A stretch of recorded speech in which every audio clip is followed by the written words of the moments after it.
Hello friends, मैं अभिमन्यु कुमार आप सबका स्वागत करता हूं आपके अपने channel mission UPSC for PCS में। तो आज हम आप लोगों के लिए लाए हैं वैश्विक राजनीति से आधारित जो है कि एक बहुत ही महत्वपूर्ण टॉपिक है, अफ़गानिस्तान से रिलेटेड है दिल्ली घोषणा पत्र।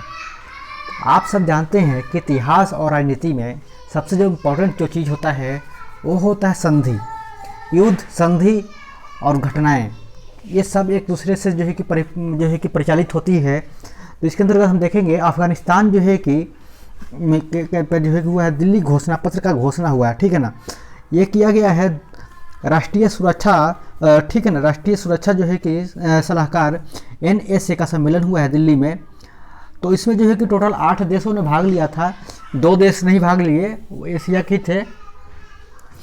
तो चीन और अमेरिका जो है कि पाकिस्तान ने भाग नहीं लिया है, बाकी सभी देशों ने भाग लिया है।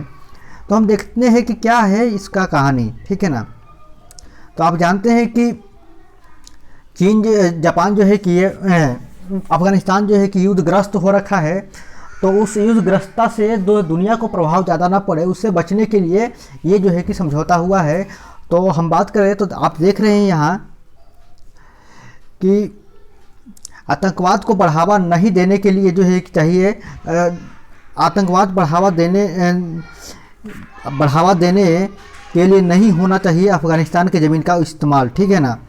तो ये जो है कि इसमें तय किया गया है। तो इसमें देखिए अलग अलग देशों के जो है कि मंत्री लोग शामिल हैं। एक पहले तो इस बात को देखते हैं कि क्या है कहानी, पहले उसके बाद हम बात आगे चर्चा करेंगे। तो आतंकवाद की तरफ जो है कि आतंकवाद को जो है कि बढ़ावा देने के लिए जो है कि नहीं देने के लिए होना चाहिए जो है कि अफ़गानिस्तान की ज़मीन का उपयोग, ठीक है ना। अफ़गानिस्तान को बढ़ावा ना दिया जाए, इसके लिए ज़मीन का उपयोग नहीं होना चाहिए कि ऐसा ना हो कि अफ़गानिस्तान की ज़मीन को आतंकवादियों को बढ़ावा देने के लिए हो। तो इसके लिए क्या हुआ है, भारत की अगुवाई में जो है 8 देशों का राष्ट्रीय सलाहकारों का जो है कि एक सम्मेलन बैठक हुआ है। और इसमें जो है कि कौन कौन से देश भाग लिए हैं, तो भारत ने भाग लिया मेजबान के तौर पर। चाइना को भी बुलाया गया था, लेकिन चाइना इसमें सम्मिलित नहीं हुआ। पाकिस्तान को बुलाया गया, पाकिस्तान भी सम्मिलित नहीं हुआ। तो इसमें शामिल कौन कौन से हुए, तो रूस शामिल हुआ है, ताजिकिस्तान का जो है कि सुरक्षा सलाहकार शामिल हुआ है, कजाकिस्तान का, तुर्कमेनिस्तान का, किर्गिस्तान का, उज्बेकिस्तान का, ईरान का, ठीक है ना। तो हम इसका मतलब एक देश कौन कौन से हैं, तो अगर हम बात करें, अगर आप मैप में इस चीज़ को देखें तो ये है हमारा जो है कि अफ़गानिस्तान, ठीक है। और हमने जो 8 देश आपको बताए, तो कौन कौन से देश बताए हैं हमने आपको, देखिए भारत ये तो मेजबान हो गया, इसने भाग लिया। चाइना को बुलाया गया था लेकिन चाइना आया नहीं। पाकिस्तान को बुलाया गया था, पाकिस्तान भी नहीं आया, क्योंकि पड़ोसी देश है ना, तो सारा एरिया इफेक्ट होता है। तो आया कौन भाई, तो आने वाले देशों में भारत आया। उसके अलावा कौन आया है, तो भारत अफ़गानिस्तान का पड़ोसी देश ईरान आया। उसके अलावा जो है कि मध्य एशिया के सारे देश जो है कि रूस आया, तुर्कमेनिस्तान आया, कजाकिस्तान आया, किर्गिस्तान आया, ठीक है ना। ये सारे देश जो है कि इसमें शामिल हुए हैं। तो इसमें शामिल कौन कौन से देश हो गए, भारत हो गया, शामिल, ईरान हुआ शामिल, ठीक है ना, रूस शामिल हुआ, कजाकिस्तान शामिल हुआ, तुर्कमेनिस्तान शामिल हुआ, किर्गिस्तान शामिल हुआ, उज्बेकिस्तान शामिल हुआ और ईरान शामिल हुआ। तो ये सारे देश जो है कि शामिल हुए और इन सब ने बैठ करके क्या एक मीटिंग किया। तो इन लोगों ने जो है कि क्या क्या हुआ है, तो ये सारे देशों ने जो है कि भाग लिया।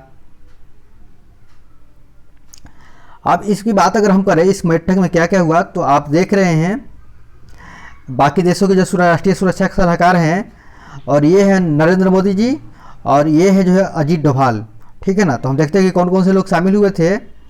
तो PM नरेंद्र मोदी के साथ जो है कि अजीत डोभाल, ईरान के जो है कि ईरान से आए थे NSA के जो है कि अली शाम खानी, और रूस के आए थे कौन, रूस के आए जो है कि निकोलोर पी पाट्रूसो, ठीक है ना।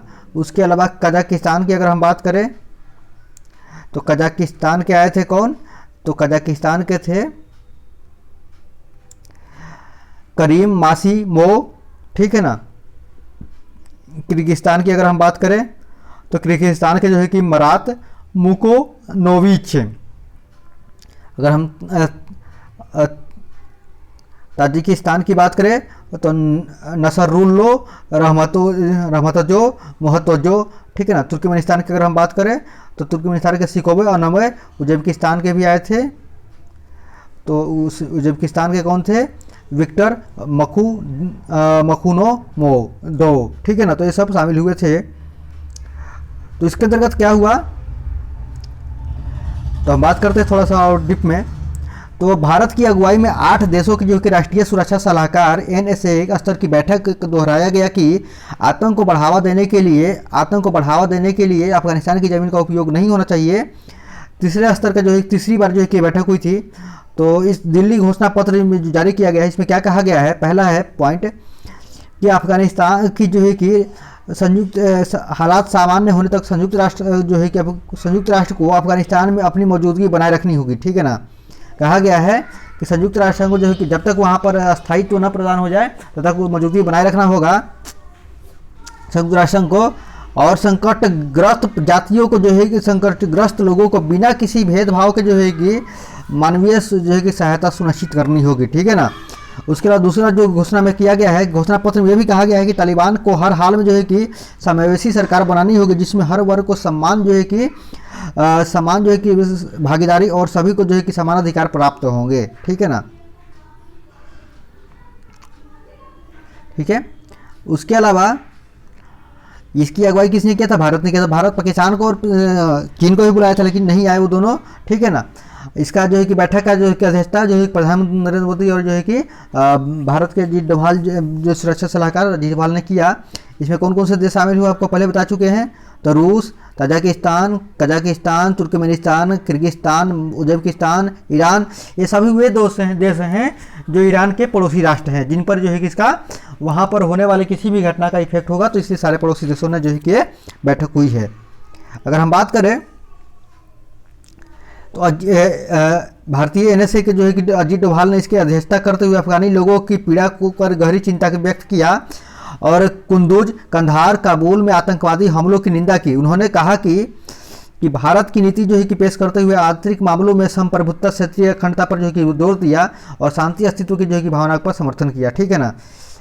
इन्होंने अजीत डोभाल ने कहा अफगानिस्तान में मजबूत जो है कि सरकार बनाने की जो है कि पेशकश की और कहा कि भैया इसको जल्दी से जल्दी यहाँ पर जो है कि अफगानिस्तान में दखल जो है कि जो बढ़ रहा है आतंकवादियों का उसको जो है कंट्रोल किया जाएगा। अगर हम देखें कि अजीत डोभाल ने विशेष तौर पे क्या कहा है, तो अजीत डोभाल ने कहा है पड़ोसियों के लिए चिंता। अफगानिस्तान ने पड़ोसियों के लिए जो भी चिंताजनक स्थिति पैदा की है। नए घटनाक्रम में जो है कि समूचे इलाके में जो है कि अहम निहितार्थ है। कई देशों को जो है कि आतंकवाद, मानव तस्करी और दूसरे देशों में जो है कि दखल को लेकर चिंता है। यह क्षेत्रीय देशों के बीच जो है कि विचार विमर्श का अधिक सहयोग और समन्वय का जो है कि समय है, ये अजीत डोभाल ने कहा है, ठीक है।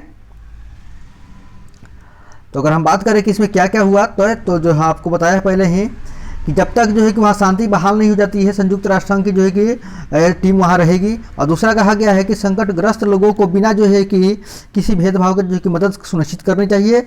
और तीसरा पॉइंट ये है कि तालिबान को हर हाल में जो है कि समावेशी सरकार बनानी होगी जिसमें हर वर्ग समाज के समान जो है भागीदारी होगी और सभी को अधिकारों को सम्मान जो है कि सम्मान होगा। तो ये कहा गया है। देखते हैं कितना जो है कि कब ये पूरा होता है, अफगानिस्तान को जो है कि समस्याओं से कब निजात मिलता है। हम फिर मिलते हैं किसी और नए वीडियो के साथ, तब तक धन्यवाद।